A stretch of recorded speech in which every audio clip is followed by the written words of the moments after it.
Well, good afternoon, everyone. I am sure everybody is looking to hear a lovely set of panelists that we have, all stalwarts in their own rights. And we're going to be talking about technology and AI in education, right? A very, very double-edged sword. Some people are big fans of it. Some people are damn against it. कि भाई ये क्या चल रहा है? You know, why is it this change required?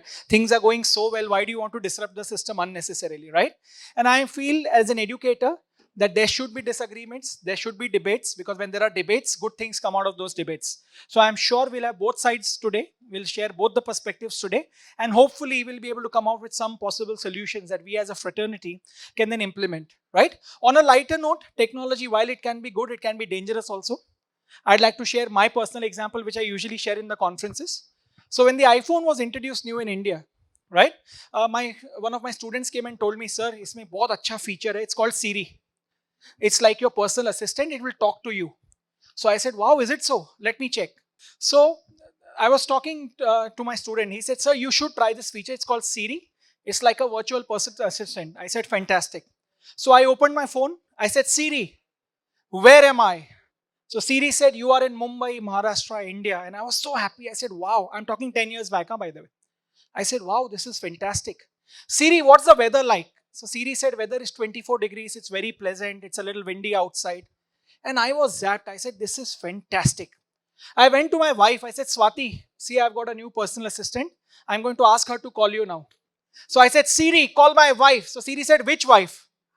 And I was absolutely shocked. I said, what is happening? I have only one wife.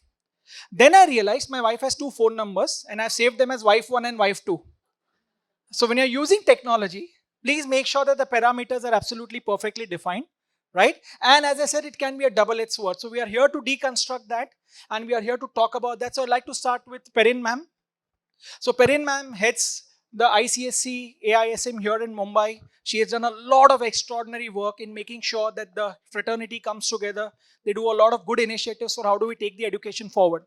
So ma'am, first your perspective, right? I know some people look at AI very seriously. Some people are looking at it as a buzzword. How do you see it as an educator? Because you have been doing a lot of work on the AISM front, dealing with a lot of other schools. So what's your take on this? Opening remarks, please. See, AI is, yes, very useful at times. I would not say all the time, because we have to use it judiciously. We cannot be dictated by AI. This is what my personal opinion. And since I'm a hardcore teacher of the ancient time, I believe in chalk and talk method still. Yes, but of course, we have to move forward. We have to learn. And since we are living in the present age, we have to educate students in AI. So this is my personal opinion. Fantastic. I think education is what matters, so that they have a guided approach to that. So that's a very fair point, ma'am. So Deepa ma'am, coming to you, I'd like to ask you a question very, very quickly. How can schools ensure that technology training is given? Because what happens is, I've been traveling across India. My job is to visit at least 500 schools a year. So again, there I see two different pictures. One school, fantastic, state of the art, in-house Wi-Fi. Other schools, there's not even a single computer, right? So I've realized one thing, rather than reaching it at the student straight away, if you do it from the teachers, how can teachers start using AI for the betterment, better assessments, better context setting? How do you think teachers training is important? In fact, continuous teachers training, because I've seen quite a few schools do one session for 2 hours and field training is done. So how important is continuous teacher training in this entire process of integrating technology into education, ma'am? So thank you, Brijesh, for this question, because I think it's extremely important. So for the use of technology in schools and AI also in schools, teachers are the crux. It's that center point in that fulcrum, and what's going to set the direction of every moment. So the first space is to get the teachers trained. So a few things that we did as a group of schools was during COVID, actually, when we had to bring in so many technology tools and we had to work with that, there is a generation of teachers who is not so comfortable with technology. Like I call myself a tech doe. And there is a generation of teachers who is so good at technology that they just take it to it naturally. So we created these platforms for sharing. So we said, irrespective of age, irrespective of experience, the parameter to actually look at training was your tech experience and the ease of using tech. So in that, what happened was teachers who were very good with content taught teachers who were not so good with content and pedagogical approaches, and teachers who were good with technology taught the other teachers, about technology. So peer learning is one of the best ways for teachers and adults to learn, really. Like, adult learning is very self-driven. You might tell me 20 times that I need to attend a workshop and learn about it. I might attend the workshop 20 times, but I'll not do anything with it. But if I feel the need and I see all my peers are using it, I'll say, okay, do you want to teach me about it? But you have to create that culture in the school that we can learn from our peers. Right. So teacher training happens from that space. Another thing I say is swap the teacher. We every time talk about AI and teacher training, and we say that teachers need to train. But really, it's the other way opposite. The kids train us. So often, the children are giving us so many different tools, and we have to be open to learning from the students. So I have sometimes gone into classes and I've asked children, okay, what are the tools that y'all are using nowadays? I mean, Movie Maker was a tool that I learned from students of 11th and 12th, because we asked them to create something and they told me, why are you going into this PPT, then animation? And they told me, why don't you just use a Movie Maker and your work is going to be so easy. So I think two key areas that we need to look at is not just top down, which is the workshop oriented, but really creating a culture of learning from each other, irrespective of age. Because the younger generation, and we say this, the younger generation is more equipped with technology and AI, and they should be given that space. But I think the ethics and really thinking about the usage comes from the generation that has really not worked Lovely. with it. I think one word that I caught of is very, very important: culture. Your school culture, if it is innovative, wants to drive change, then I'm sure you will find ways of bringing innovations. And when we talk about bringing change, people feel full school should be AI enabled tomorrow. We are not talking about that, right? Or tech enabled. We are talking about taking small baby steps on what you can do the first step, on bringing about a little bit of efficiency so that things can happen better in a school. So I think it's got a lot to do with change management also, and that's what when principals ask me how to integrate tech, I give them a very simple ABCDE formula when you're talking about technology. First is analyze why do you need the change. Is it somebody else is doing it so I have to do it, or does your school really need that? That's very important. B is brainstorm. Are you getting your team involved? It's very important, because otherwise you are passionate, you are a visionary, but if your team is not aligned, it's definitely going to fail, right? C is communicate to all stakeholders. Very important that this change is coming, and these are the actions that we are taking as a school. D is deploy the change, and E is evaluate. Keep doing iterations regularly. That will add a lot of value to the school. Sir, I'm coming to you very quickly. Coming to you, sir. Yes. Given your experience, I was just sharing. I've been visiting many schools. I'm finding two things. One is some people are for it. Some people are kind of resistant. I will not say against. So, are you seeing in your observation people resistant to using technology in classrooms? If yes, what should educators do to mitigate that on a positive side? Okay. I have to bring in a caveat here. I am a dean of a higher education school. I come from MIT, but I'm well conversant with what is happening in schools because I was running similar programs in my previous avatar as a professor in Great Lakes Institute of Management. I was running similar programs for school children in Chennai. So let me try to divide this animal called AI into three as far as the context of the school goes. One, implementing whatever we understand as AI for administratively running the school, improving your classroom allocation, improving your scheduling and things like that outside the scope of academics. Two, trying to get into what ma'am was telling involving AI in improving academic content quality and content delivery itself. And three, teaching AI. They are three completely different subjects. In one, we are obvious. If you are not going to be in sync with AI, you are gone. It has nothing to do with education. Any industry today, if you are not in sync with technologies N.0, you're out. So schools have to be in sync with N.0. Second one, I'm very, very skeptical, at least at the school level, because we still do not know something better than mathematics, physics, chemistry, history, geography, English, and Malayalam. We still do not know this is not the best one, but we do not know collectively what's a better one. NEPs do offering guidelines, but till we collectively come and entrust a computer which is stationed somewhere in USA, Arizona, to make my questions, answers, and get it downloaded through the cloud. Personalized learning for the weaker student could be a real challenge. And teaching AI, I think schools, just because the fee points are progressively going up in cities like Bangalore, Mumbai, and Pune, have to mandatorily add AI in the brochure. We teach artificial intelligence and machine learning to third standard students.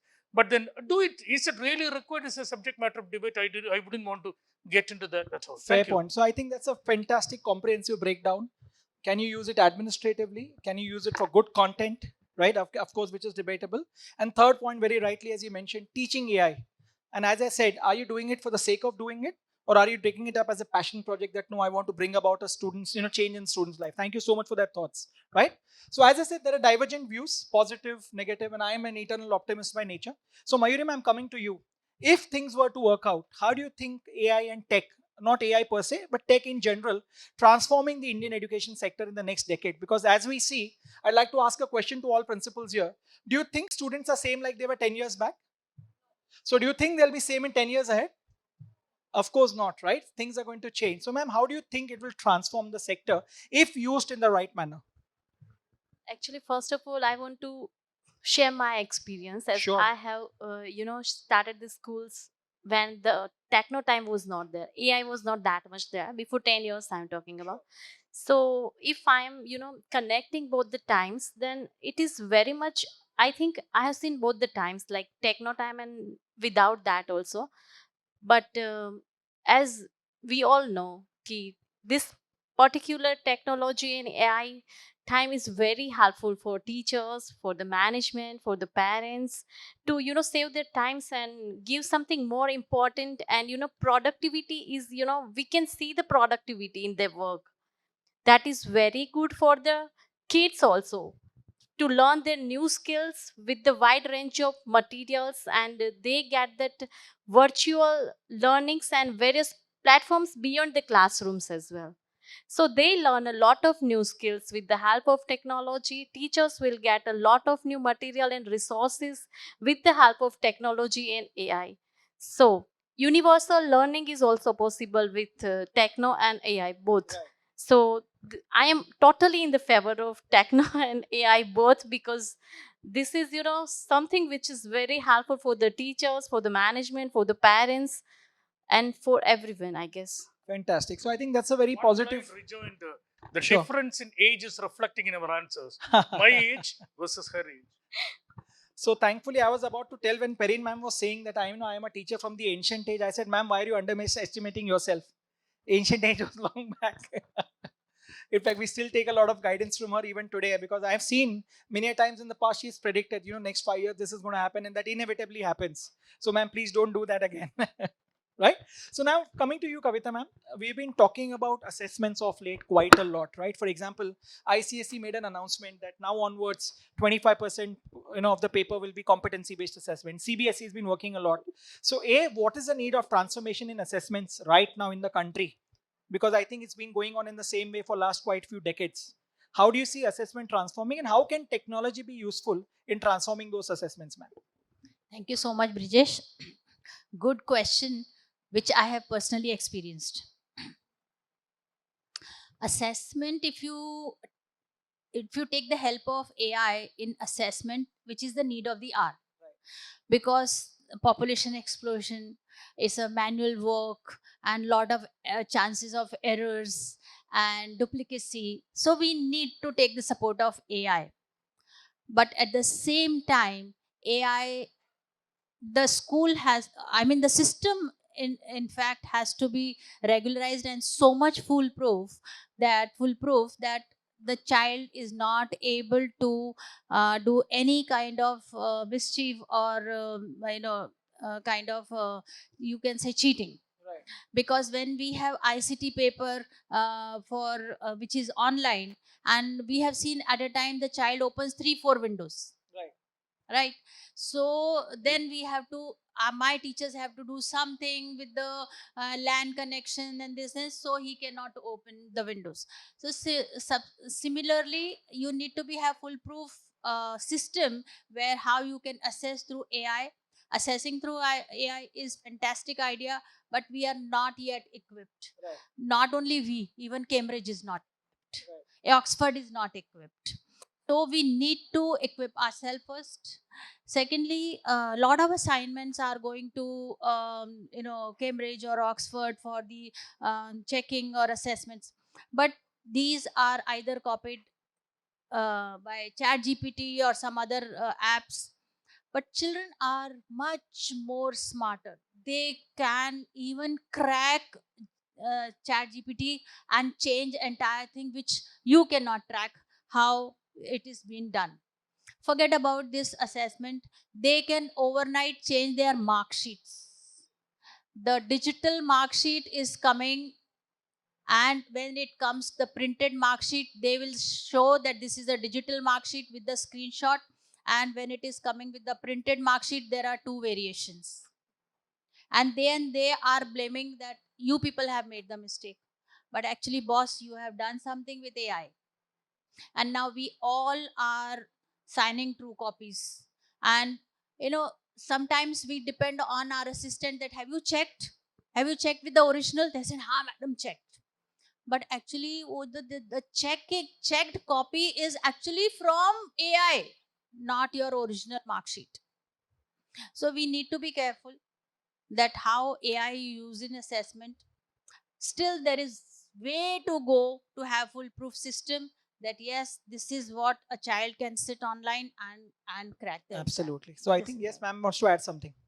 Just want to add, just want to share with you all, ICSE, CISE board actually has a research department where they are framing competency questions and lots of assessment tools are being in process. The whole team is working.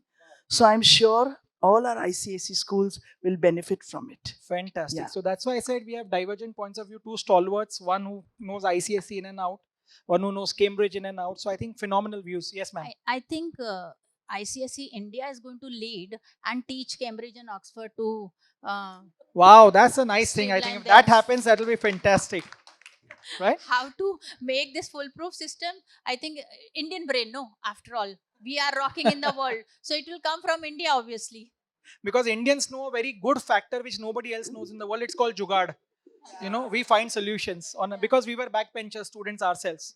On a lighter note, ma'am spoke about students opening 3-4 windows. It reminds me of an incident in COVID. There are apps called as Discord where people paste, form groups and share material, text, videos. So one online exam was going on, multiple choice. One good student knew all the answers, went to Discord, pasted all the answers. Full class started copying. Full class, full marks. So first test, full marks. Second test, full marks. Third test, after the third test, the teacher also started thinking, am I such a good teacher? कि मेरे पढ़ाने के बाद सबको full marks आ रहे हैं. That's when, teachers have these pets. So one of the pets went and told, ma'am, ये चल रहा है, please take care.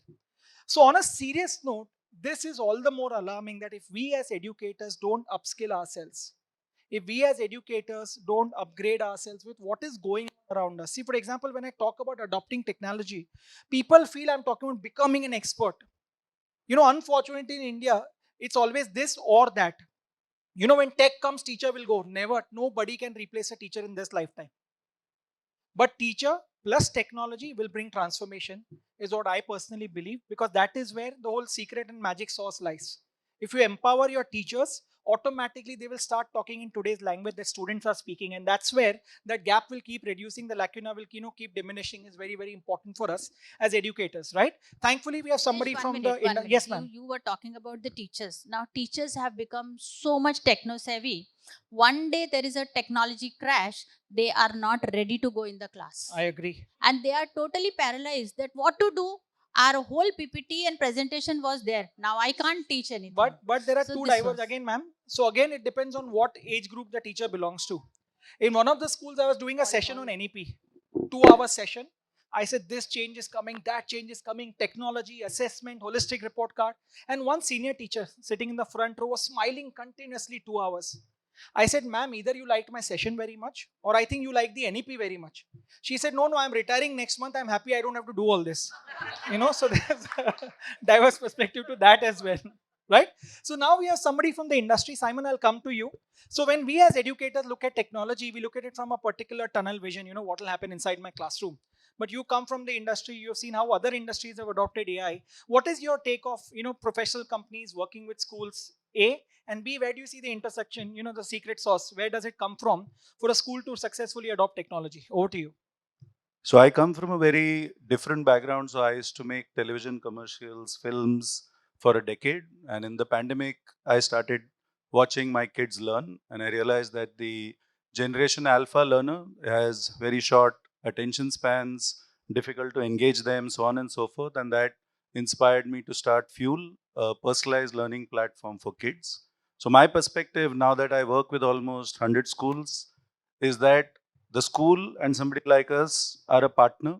I made the best ad films, etc., when the client opened up that this is the problem and this is what the potential campaign could be all about. Then we created magic. But if I would come and say, this is my idea, let's try to make a film, nothing would come out of it. Similarly, I work really well when schools open up and say, these are the problems, this is what the teacher is facing, this is what our school is. So my understanding now that I've worked is every school is very different and there's no one size fits all approach which any provider can provide. And when we started on this journey, I realized that it's so tough that in business school, so I come from the traditional engineer, MBA kind of a combination. And in business school, you are taught that whatever you're doing has to scale. And as I sat in classrooms, I realized that what I have created for Hubli is not applicable to Chennai, is not applicable to Mumbai. So you can't, create a box solution and say, okay, let's quickly accelerate to 1,000 schools. So I actually degrowed as a company and then went to work with schools. And now what I've realized is start with the teachers' lesson plans, try to understand what their lesson plans are, and then integrate technology in a way. So my learning has been, unless the teacher has a use case, if they don't have a use case, all of us are just hitting a brick wall because there's no use case. So for one of the schools in Madurai, it's a very old school. They have something called the IK sheet or I know already. That's what the sheet is done before remedials. This is part of the revision before the exam begins. And I realized that's an interesting use case for AI, that you can play a game with the kids with the same IK sheet. And that's when the teacher will get data that 80% of the class doesn't know abstract nouns, and the teacher can actually do a remedial on abstract nouns. So that's how you can use technology to get actionable data to a teacher, but finally it's the teacher who has to teach. Absolutely. So I think one common point which has come across from all the panelists is that teacher is the whole fulcrum around which the whole system is going to revolve. So as long as he is not upskilled, he is not trained, he is not knowing what are the good impact points that the schools are going to have, I think things are not going to proceed, right? I am being shown the time again and again, so I'm going to do a yes, ma'am, quickly. It works like 50-50, no, not a 50-50, 33-33-33, like the parents' contribution in the technos and Space. teachers and then management Absolutely. and The whole students. So it stakeholders- works effectively. Otherwise, it will not gonna work. I agree. Fantastic. So I'm going to do a very quick rapid fire with all of you. You have 10 seconds to answer the question. Don't think, answer whatever comes to your mind, as long as it makes sense, right? On a lighter note. So ma'am, I'll start with you. Ma'am, one subject that you feel now should be done away with. It's enough and more. We have done too much with this. Or one practice in Indian education system that you feel is overdone. Now it needs to change. Rote learning. Rote learning. I think that's a fair point. I think that's where the stress builds on. Because nowadays when I speak to students and parents especially, I think the way they are stressed more during the exams. I met one of my ex-students. I said, how was the exam? He said, sir, पूछो मत. Board exam के पहले दिन ऐसा लगा I'm going to India-Pakistan border to fight a war because my mother went to temple 6 o'clock in the morning. She put a 1 kilometer tilak on my head and said, Beta Vijay Bhava. Then my father took a leave from office that day. He said, I will come to drop you to the center today. I said, Daddy, till 9th standard, you didn't know which division I study in. And today you want to drop me to the center. So imagine the pressure that the students are going through. So I think that's a very good practice. In fact, in Helsinki, in Finland, you're allowed to repeat your exams till you are satisfied with your grades, in universities. Do as many exams as you want till you feel, okay, this grade is mine, I'm satisfied, move across. That's why it takes away the stress automatically. Ma'am, very out of the box. Abolish exams from grade 1 to No, 12. it's a different question. It's not the same question for everyone. So let me ask you, if you are made the Education Minister of India for one day, what is the first change that you would like to bring about? Difficult. Because the change has to be complete change. Curriculum, teacher training, school One practice, most pedagogy passionate. curriculum. Curriculum, fantastic. So I think abolish exams is also a good answer. The students across the country are going to love her for sure, right? They'll become big fans of yours, ma'am. Ma'am, one subject you feel you should have been taught as a child, but because the system was so traditional, you were not taught. One subject you feel I should have learned this in the childhood. For example, I am a Gujarati. When we go to Gujarat, everybody has one answer: financial literacy. You know, that's the answer on a lighter note. Yes. I think so. I should have been taught first in my mother tongue. Okay. Nice. Yeah, because that's the ground base, so that I understand all the concepts and then gradually come up, rather than pouring all the subjects on the child's head. Fantastic. Simon, coming to you. When schools are bringing change in tech, what is one important factor that they should be mindful about before implementing that change? Do things one at a time, small things, because Small baby steps. going for broke just creates too much chaos. So just one small goal for the year, even if it is saying we'll just do formative assessment gamified, just one, that's good enough. Fantastic. Ma'am, one practice you feel you would like to add to the Indian education system, which you feel is missing, but if this comes, it will add a lot of value. Any practice that you can think of?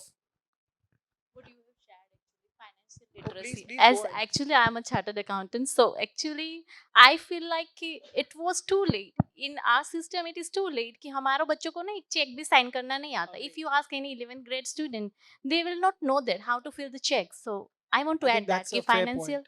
literacy from third onward, I guess. Perfect. Sir, quickly concluding with you, right? 10-second answer. Your message to all educators sitting here today. One quick message. 2 plus 2 is 4 according to everyone except Amitabh and Shashi Kapoor, who think it is 5. Similarly, AI should be having one common definition. If you ask 100 people what is AI, you'll get 105 definitions. So unless we come to a common platform, ma'am, people like her who are running education in consensus with government, people like whom are accountable for placing people to corporate, and students like them who are training brilliant young minds to come up to us. Unless we have one common definition of what is AI, this discussion will keep on continuing. So There I is no think consensus. public-private partnership is very important in this particular regard. There I is think no that's a very, consensus on very what is AI today. important, right? So just to conclude, one quick point that what we have deciphered from the whole conversation. A, teachers training is now important, mandatory, whatever you want to call it. You can't survive without that. You may feel things are going great now, nothing is going to happen, disruptions keep coming. 5 years later, when other schools have progressed and you've been left behind, you will be pondering this question: what did I do wrong? Right? Because you didn't train your teachers. Unfortunately, whenever there's a talk of budget cut, the first cut that happens is teacher training. In corporates, there's a conversation between the CEO and CFO. The CFO asks, what happens if you train these people and they leave? The CEO says, what happens if I don't train them and they stay? What will happen to my company? Just imagine. So teacher training is the need of the hour. All of us need to invest. Second, we need to have a vision, 3-year plan, 5-year plan, 10-year plan for our schools. Where do we see ourselves in the next 5 years? It's very important. That roadmap, I think we need to set for ourselves on what kind of change we want to adopt. Third, no change is fixed. Start taking small baby steps, do small iterations, reiterations. I'm sure you will find the secret formula. And fourth, it is eventually the people running the show, not the tech running the show. And you as education leaders are powerful. You can make the students do what you want. Will you agree? I'll do a small proof. Will you work with me? All hands in the air. Quickly. Right, left, right, left. Beautiful sign. Up, down, up, down. Put it on your chin. Now hold the pose. Where's the chin? I like some people. This is the chin. Move ho gaya achanak. Right? So as I said, you have the power to make students do what you want. Can we have a big round of applause for all the lovely panelists? Thank you so much. We would have loved to do more, but unfortunately we're running short on time. Thank you so much, everyone.